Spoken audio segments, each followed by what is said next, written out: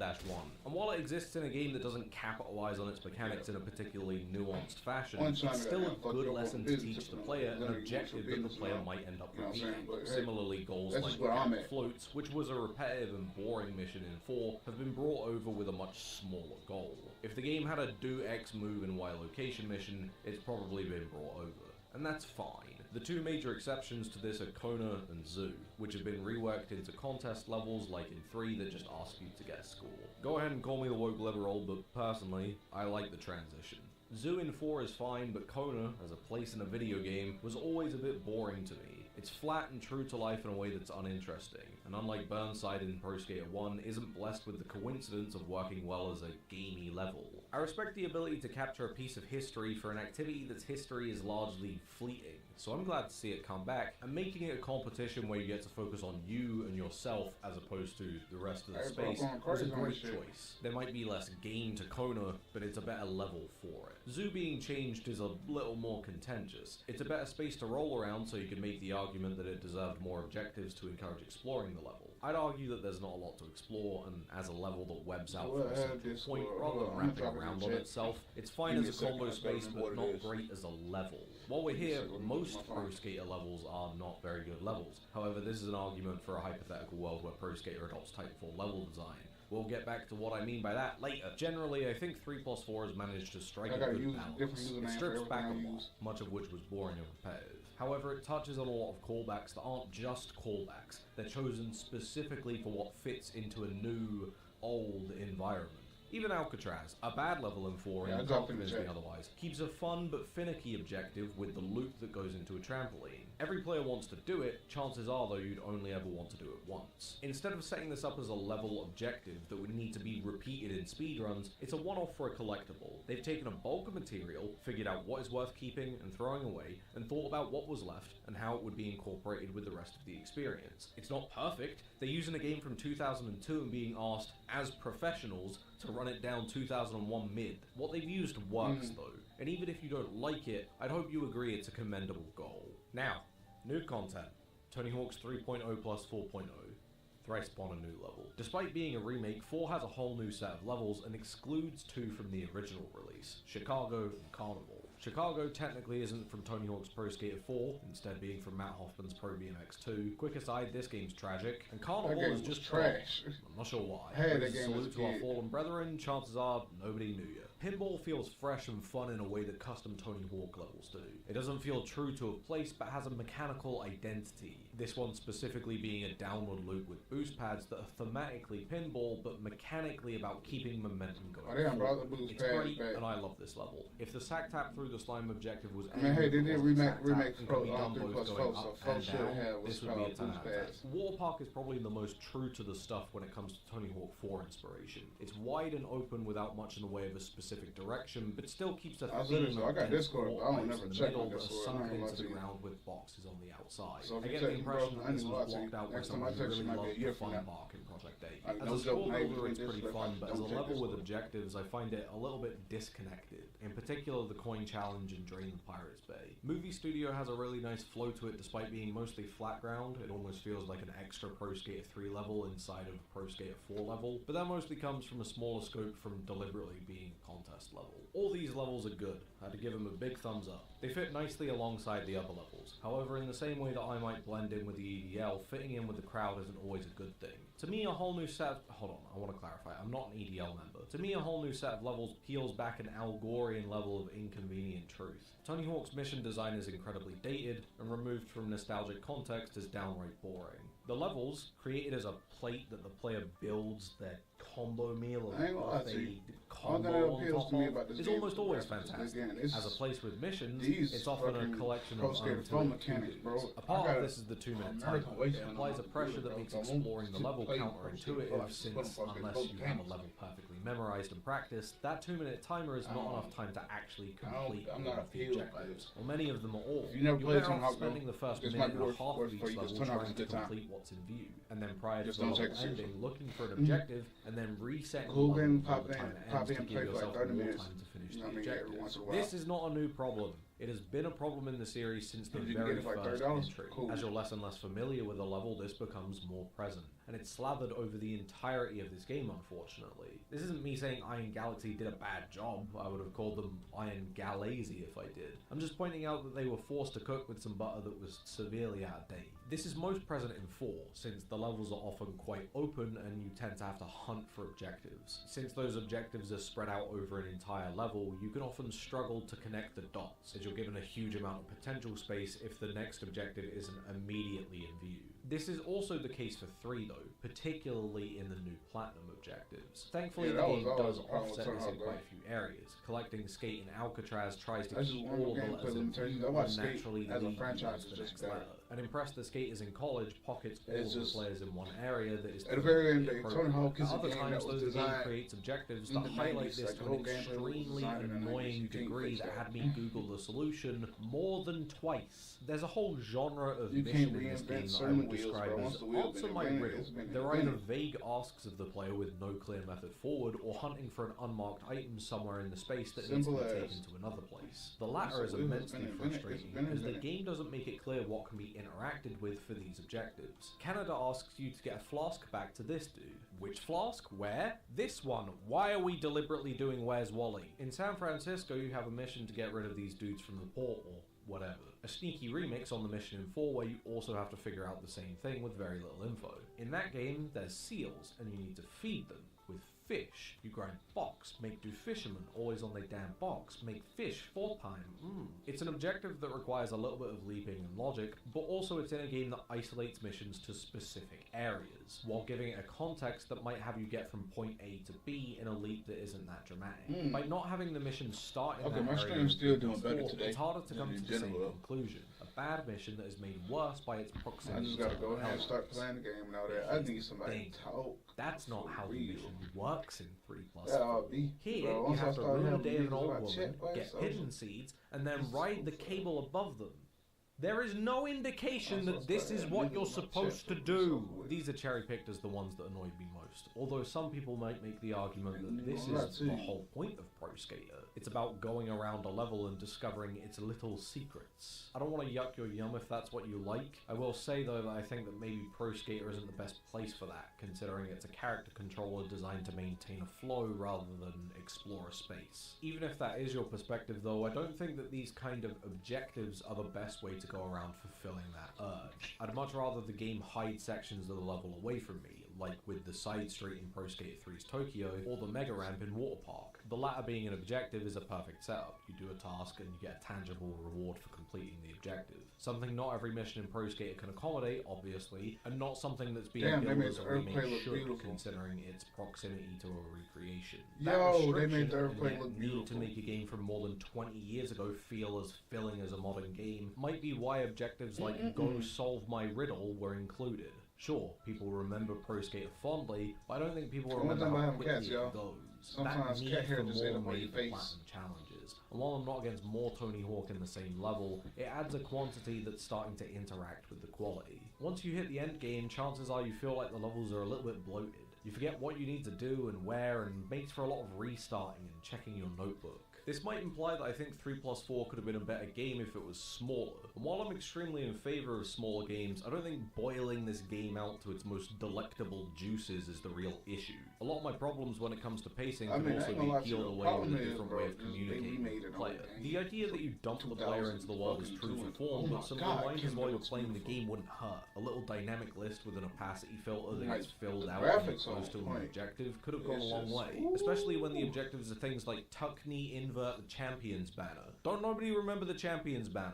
unless it was the last mission that you checked on your fly-through cameras. It's not exactly subtle, but an arrow or two telling the player, this thing here, wouldn't have hurt either. I know what and where the transmission gap is because I'm 28 and unwilling to let go of the hairline. I am most people, but not in this context. When Activision decided that they were going to make Tony so big and round and so juicy for you, 5-year-old English boy, giving the player a big arrow to say, go here to do an objective, was necessary in part to find the things to do, and in part because there was just so much that without it, the level would act as noise between you and your to-do list. I get that now, as people who can read still want Tony to be so plump and juicy, we're drawn to the idea of subtly implying where the player should go, myself included. These games weren't subtle though, and in many ways through the fly-through camera still aren't subtle, so overtly telling the player where something is would have cleared up a lot of confusion. It could have even been done Airblade style, where the game explicitly points out one objective at a time without restricting the player from doing other objectives along the way. It would clear up a lot of confusion without removing agency, although it would remove elements of mystery from the level that some people might be here for in the first place. In an admirable attempt to stay true to that Tony Hawk's Pro Skater 3 experience, it sticks true to the formatting as it starts to expand its scope, and in deciding to stick true to what is remembered about Tony Hawk, emphasizes the faults of the process. Communicating with the player on what they should be doing is one of the extremely few flaws in a game that's otherwise firing on neurons that the English language can't fully capture.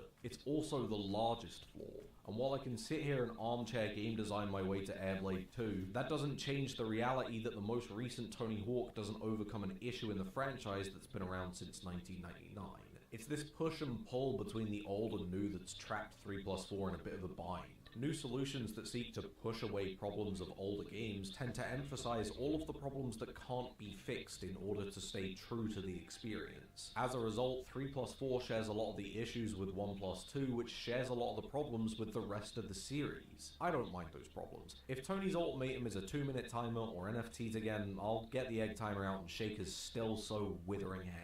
These are fantastic games once you're familiar with them. Prior to that point, your experience may vary. The 2-minute timer is better than the stop and start grand pacer test of 4, but reveals why the 2-minute timer wasn't in that game to begin with. At the same time, the levels are way more fun to travel around since you aren't constantly jumping into cages. 3 now has a little bit more to chew on, but the repetition of what it wants you to chew on makes you feel like you're not progressing quickly from one level to the next. The mechanics are the best of everything the series ever had.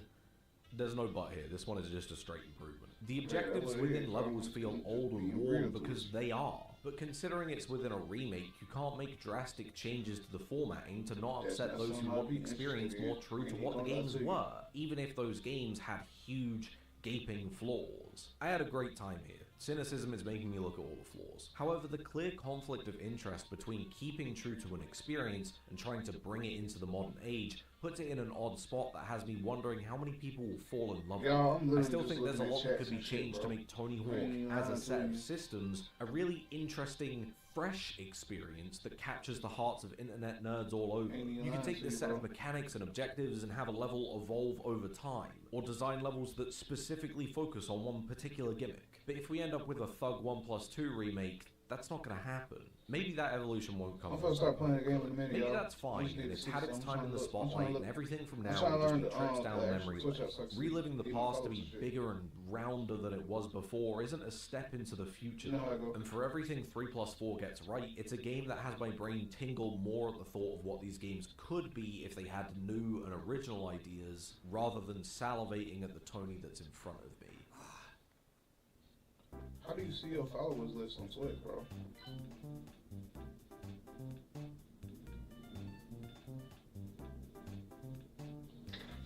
See? And the whole video over with. I'll say this about Pro Skater 3+4, man. I'll say this about Pro Skater 3+4. It's a beautiful looking game. But,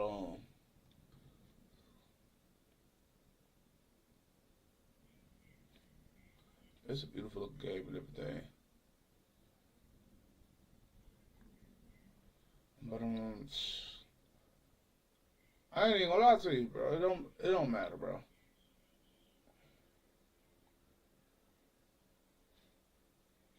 But I'm finna go ahead and actually play the game real quick. I'm gonna run some just play me some 2K real quick and then hop on. Play me some My League. Hell no, I ain't finna play no damn My League. Let me get fucking for real. Let me play some Tekken. Yeah, I might play Fallout or something. Cause Tekken don't make me mad. I don't like the community. Them niggas are lame. Hey, a whole bunch of lames. I can't get with.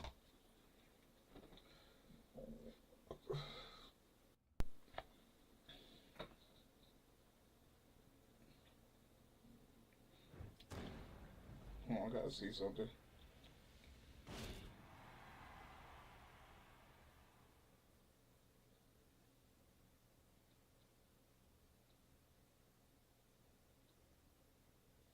Oh man, that's boo boo. Man, why would I do that? I could just use the desktop. Oh, let me see some, y'all. Oh man, I ain't gonna lie to you, this is way better on my CPU than freaking Streamlabs was, bro. You know, y'all finna see me start streaming a lot more. Cause Bobby streaming, I couldn't do nothing. Like I literally just could not do anything.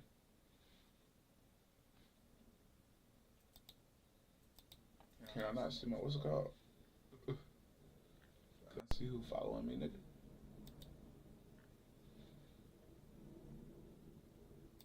Who cares? I ain't even gonna lie to you, I don't want to kill. Who watching me? Ain't nobody watching me for real, for real.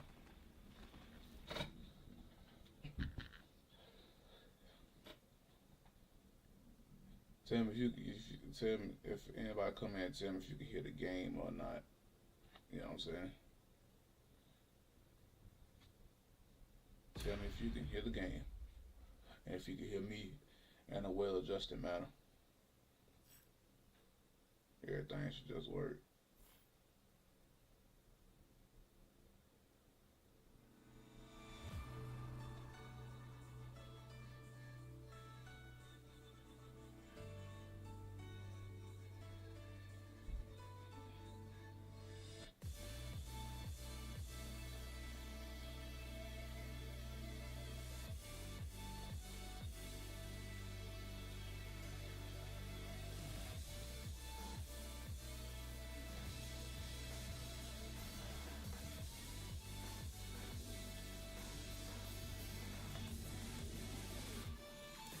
Yeah. Like, I want to tell you, like, I got some deep shit going on. Like, the artists I know, bro, like, this nigga, like, we knew each other from childhood. I done saved this man's life. The reason why he draws rough is... Oh, that's the goddamn grass. That's the grass. It don't come out, he draws rough because of me, bro. That nigga on them, he don't charge me for that. Another nigga or whatever like that, but that's my boy. So we just, I'm solid for it, bro. So a lot of folks do stuff for you, you know what I'm saying? Because I give folk. So that's why I said I wouldn't really be interested, you feel me?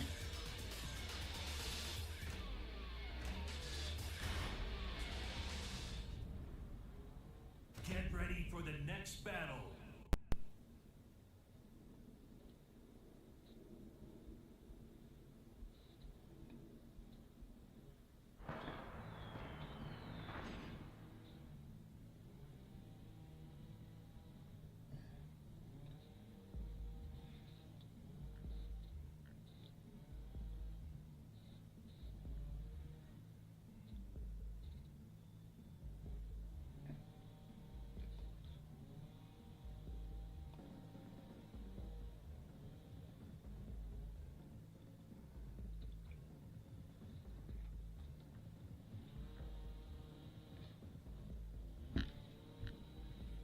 Alright, I'm finna go ahead and start, y'all.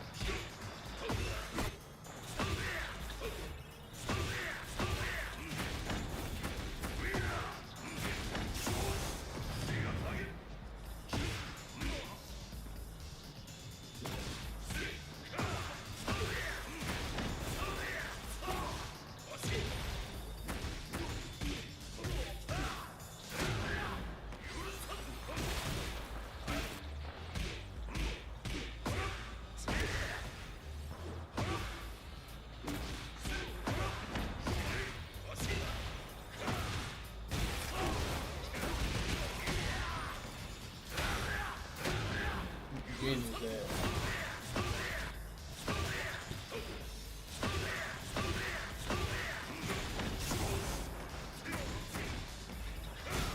That's the price on a big finger, bro. Sometimes, bro, I'll goddamn want to do it. Eat up the Jeff and I'll do a cookie with it.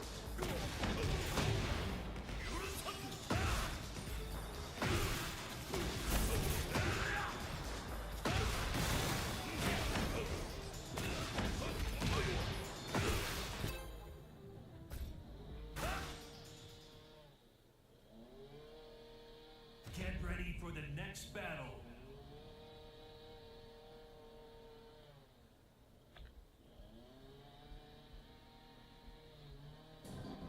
Ooh. A loud play.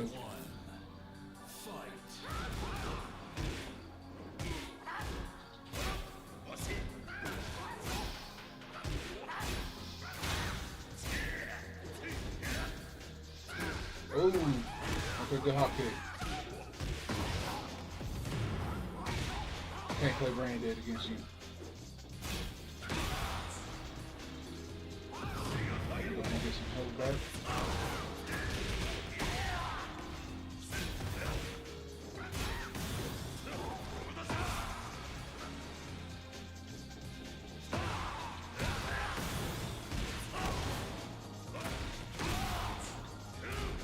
That stutter cut him.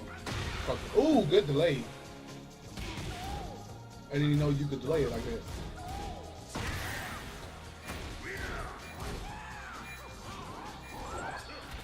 Come here, nigga. Don't do that.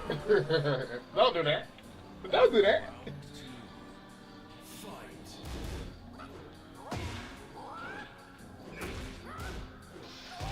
Good. What was that? Down for a 2. So pressing there.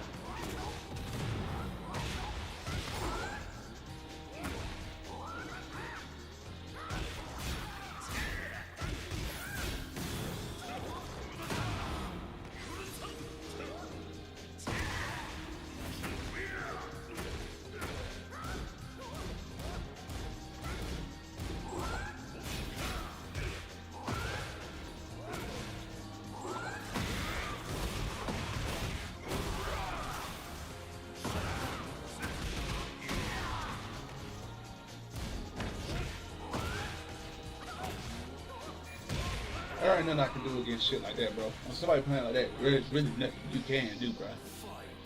You use them off for that reason.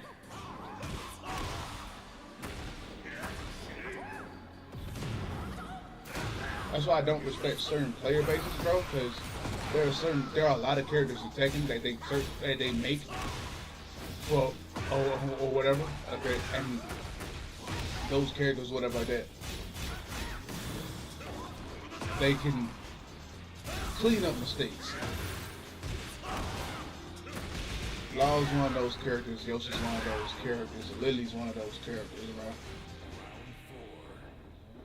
There's nothing that they have painted, but they can clean up their mistakes just due to how the space works.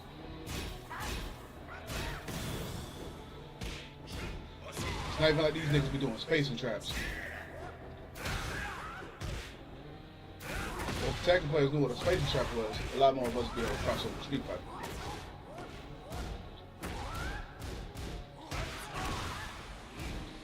Good shit. I probably need to go down and go through some more.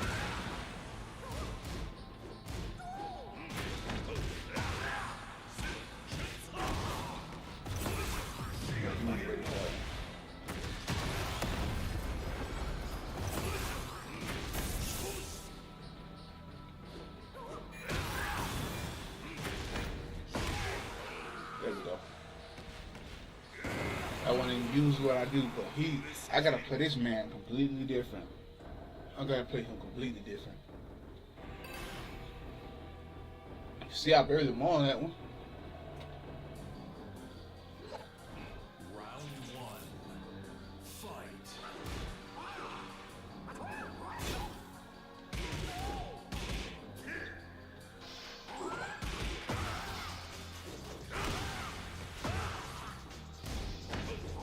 Good shit. He probably playing on the hitbox, to be honest with you.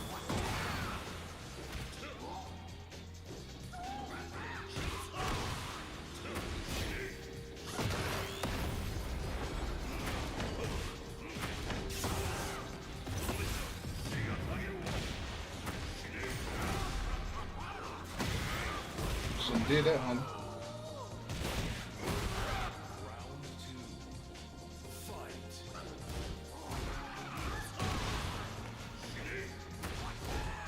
Should've did that, homie.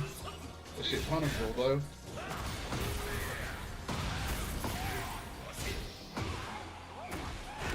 Should've did that. That shit was punishable. I ain't gonna lie to you, I thought I had that down back too.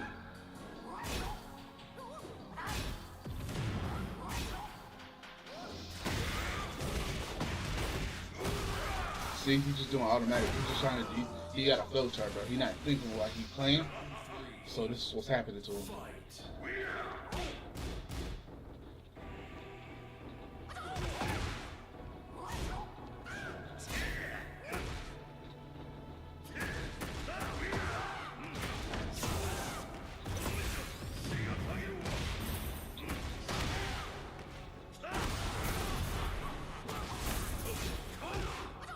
It's like this, bro. This nigga got a flow chart. He got a nice little game plan that he learned from the internet, but he don't really know. He don't really know. Whereas I know, and there are certain things I know that I'm just not good at doing. But it's a whole difference. It's a whole difference of skill. See, not thinking. That's the whole reason why I was able to go 3-up on 3-0 on him like that.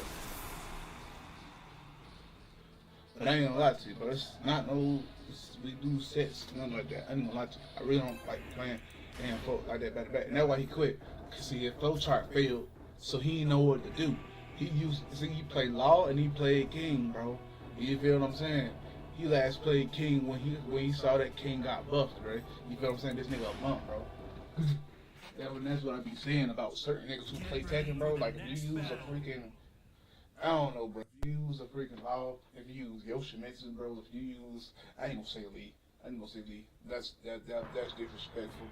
If you use an Azucena, bro, I ain't even gonna put Lily in that. I ain't even gonna put No Neck Ashley in that. You use Jackie, you use Raina, you use Raven. Nigga, if you use Steve and you one of those Lionheart Steve, not one of those Steves who can back dash and shit like that, and use all his other stances, you just use Lionheart, bro. You want the game to bail you. And that's okay. Get bailed. But that's what's happening. You a bailout queen. You feel me? They didn't call you a king. You a queen, playboy.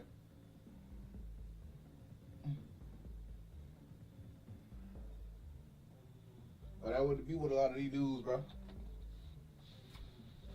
That would it be. That's what it is with a lot of these dudes, man. Niggas be buns for real. Like not even joking. Niggas be buns for real.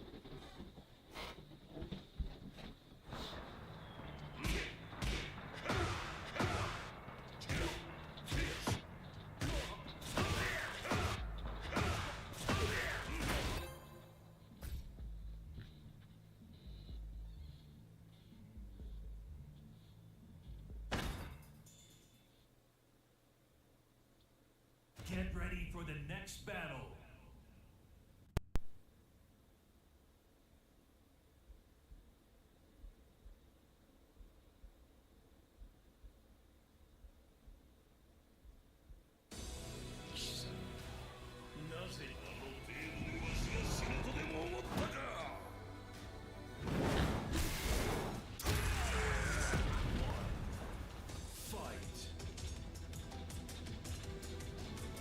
Alright, he can move better than me. He did that though. He didn't punish me immediately with a flash punch.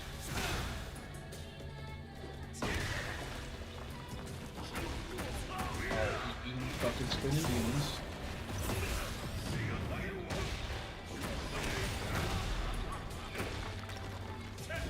See, spring kicks, so you don't know what spring is for. He's just doing shit. Yeah, this nigga, yours is season 1 food. No cap. Alright.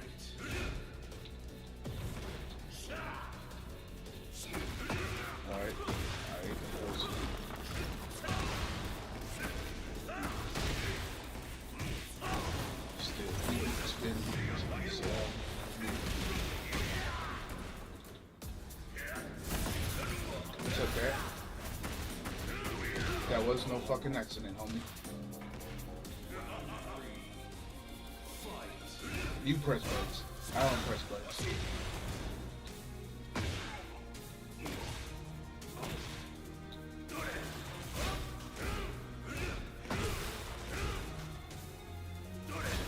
Let's see how you play. I'm giving him the fucking. I'm giving him this.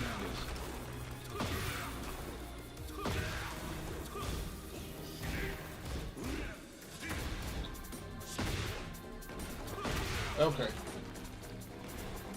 He's not good. Let me go ahead and end him.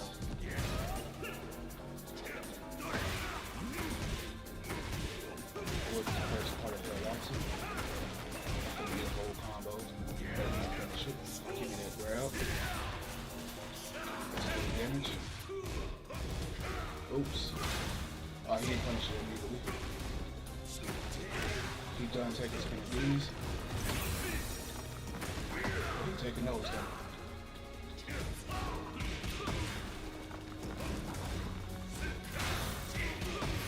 Okay.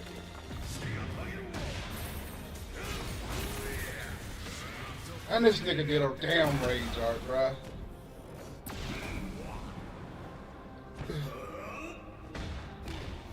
What you gonna say? I was smashing? Nigga, I was positive, bro. Shut up.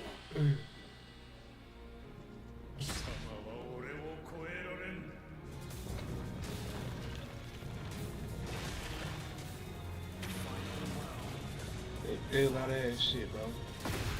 Nigga playing that fucking 2 and 3 rollback frame, fucking.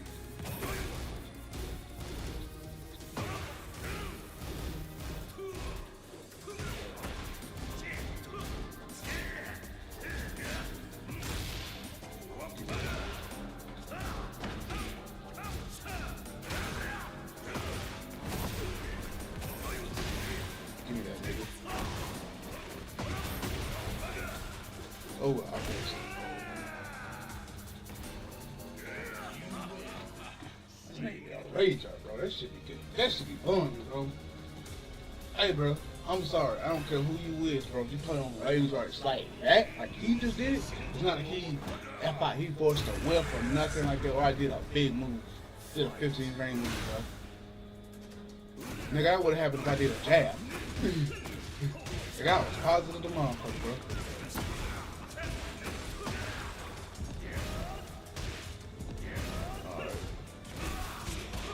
Okay, he's trying to frame catch.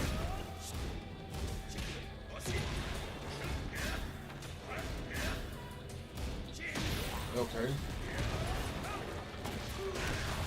This is how he plays. Okay, gotcha. This is how he actually plays.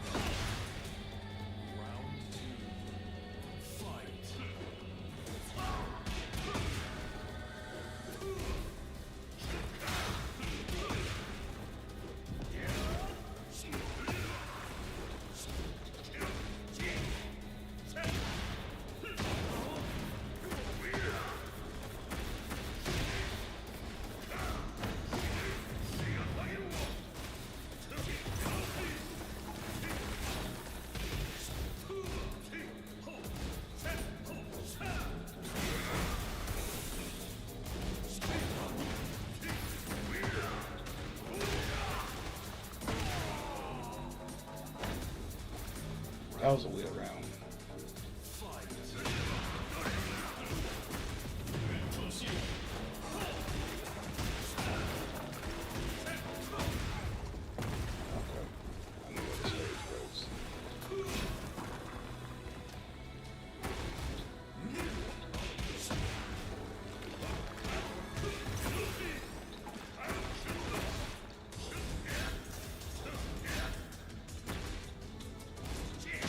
Fuck. Only reason why I'm doing that because he's not accepting any highs.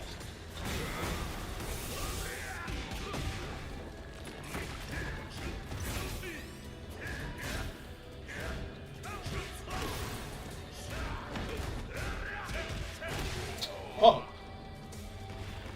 Yeah, he's just not accepting. He's not. He's just taking lows. I mean, he's taking all the lows. Well, he's not accepting no highs.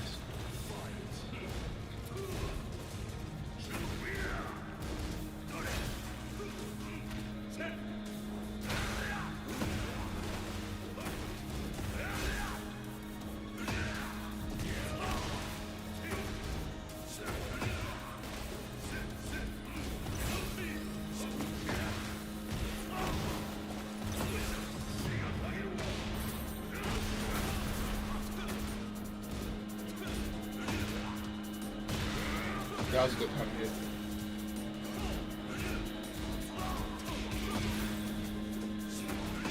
Yeah, if y'all notice, all he doing is he running the fucking right split kicks to the goddamn, he running right split kicks to hell sweep.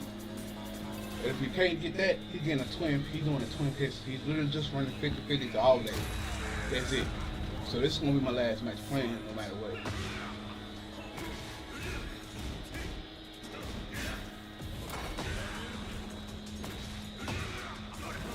That's not fun. I ain't gonna lie to you. When you just running 50-50s, bro, that's not fun. This shit turned this shit into a guessing game of fucking game of dice. And I'm not down for that. Matter of fact, I ain't even gonna lie to you. You can just have this match. I'm not even gonna fucking hold you. Because you're not actually doing anything. So I don't think you're worth me playing. I'm just gonna keep it 100 with you. So go ahead and take it. Don't waste my time. You just running right split kicks, hell sweep. You weren't doing none of this before. Like seriously. He know the moveset. He knows the moveset. He literally was just being a scrub. I'm not gonna play that shit. I don't care. I really just don't care. I don't. I'm just gonna be 100 with you. I don't. Alright, I gotta say that shit with kind of y'all techie niggas, bro, because y'all see somebody be like, do this type of shit, and I'll be like, oh, you a script, you couldn't handle it, blah, blah, blah, blah. I know exactly what this dude's doing, bro. But he's not doing nothing, bro. He's really not. That's why he's just a Tekken game with DJ. He just runs 50-50. Hell, when was the last time this nigga played DJ? He played Hachi earlier today. You know what I'm saying? He played DJ a couple days ago. Like, he played Kazi. He was like, I'm not finna play that. I'm legit just not finna play that. This nigga got more matchup knowledge than me, but refuses to actually, you know what I'm saying, engage. I'm not finna do that. If that's fun to you, do that. Have fun. I will never play that nigga again. If I see you Logan Mishman, I'm saying, man, bro, I ain't gonna lie to you. I'm playing one match with you. Win or lose, it's over with.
My bad, I don't want to try to make you watch the whole thing, homie.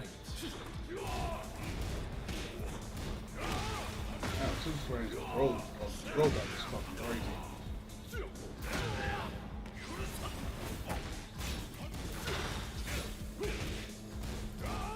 It'd be the big 20-25 connections, not have wire connections, bro.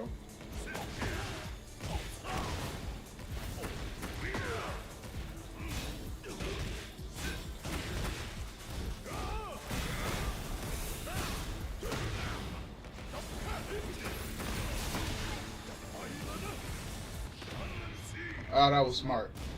That was smart.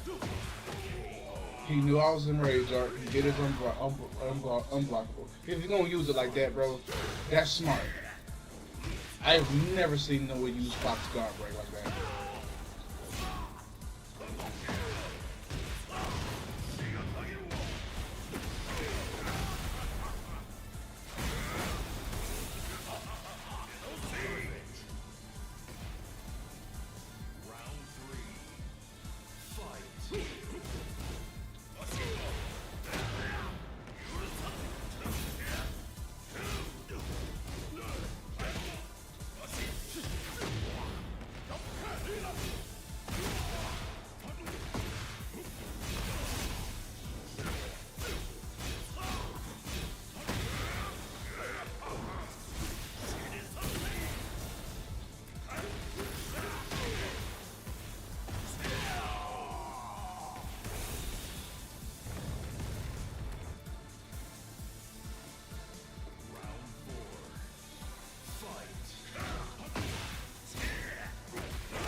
I'm sorry, y'all. I gotta concentrate. This nigga not a ball.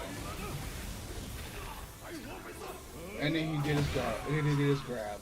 I'm not mad. That was just smart.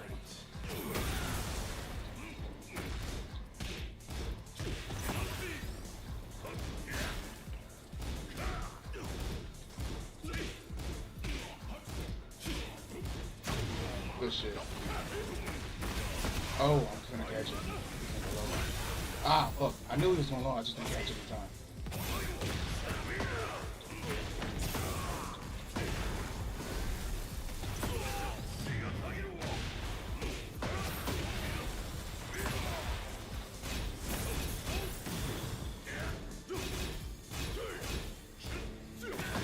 Oh, I'm gonna catch him. It's a whip. I'm not mad at him. I made the mistake of moving. I know what game I'm playing. I know who I'm playing against. I'm playing against one of the strongest characters in the enemy attack, and they don't fucking at me. This nigga got guard breaks. Y'all niggas complain about how wrong, bro. How wrong and Brian I got guard breaks, nigga.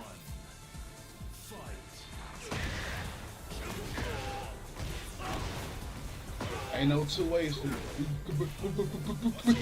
time setups. There's only one way to go with time setup, homie. I gotta be moving towards you in a specific way. You know the matchup, you'll know. So if you look at how a Tiff played, he was masking everything.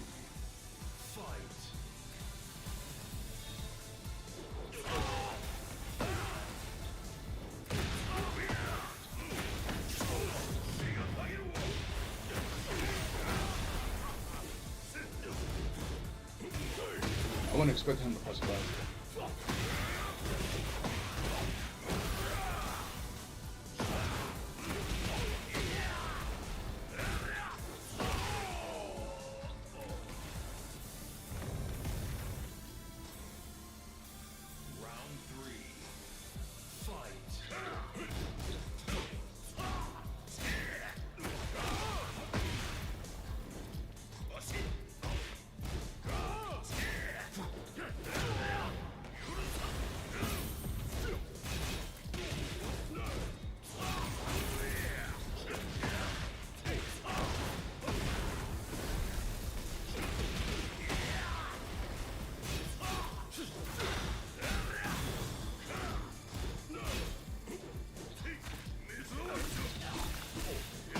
That. Boom, boom, boom, boom. That shit looked easier than it was. I had to fight for those guys. I want y'all to know that. I just had to get into his head. He finna be the exact same thing to me. If he got him, is as good as I think he is. Like you're about to see. This match right here is gonna be like it's gonna be crazy.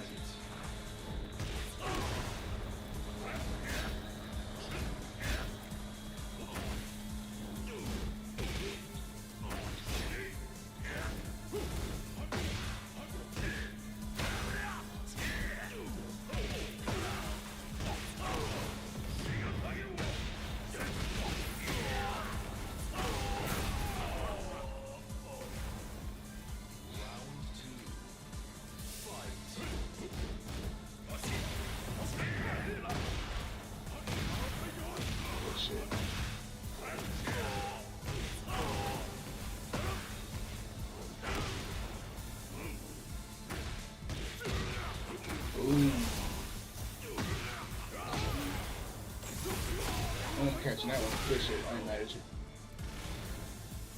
Round 3. Fight.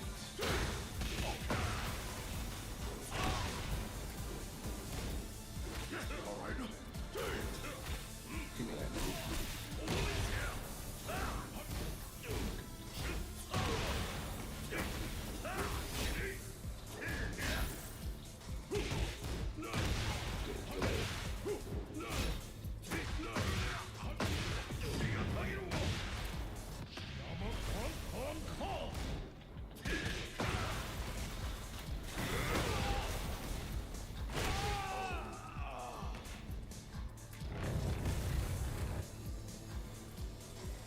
Round 4. Fight.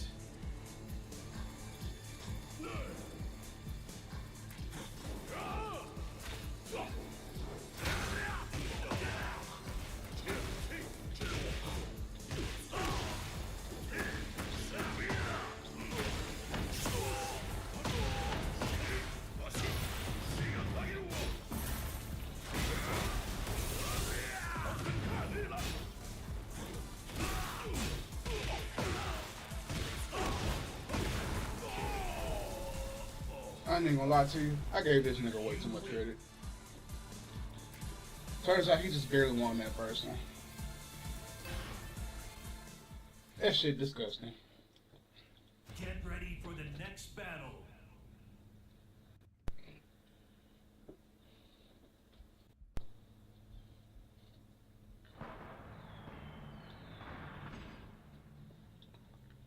Shit be disgusting. I ain't even gonna lie to you. I'm finna switch the stream and goddamn go to a different category. LOL. LOL. I don't know what that is.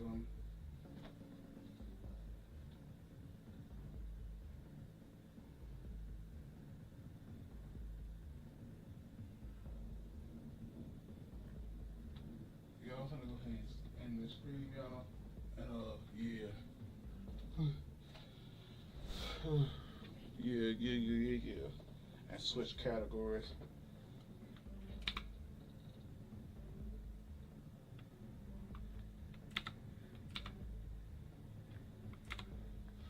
Y'all feel me? Y'all finna go ahead and end the stream and switch categories. Oh man, it look like I got somebody else. Did I get a YouTube channel? Cause if I got somebody on YouTube, I'll keep the stream going.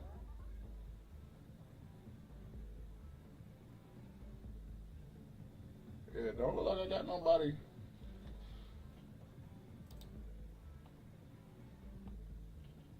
Yeah, don't look like I got anybody new to chat or anything like that. So yeah, man. Yeah, don't look like I got nobody in the chat. Man, if you in the chat for sure, bro, fuck with a nigga, you know what I'm saying?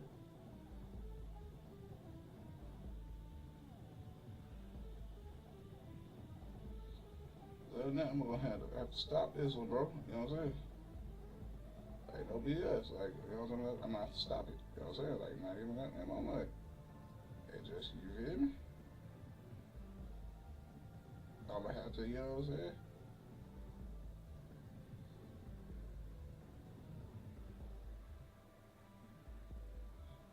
I'm gonna have to go ahead, you know what I'm saying? Eat it. Hey, just straight up. That's just how it go. That's just how it go.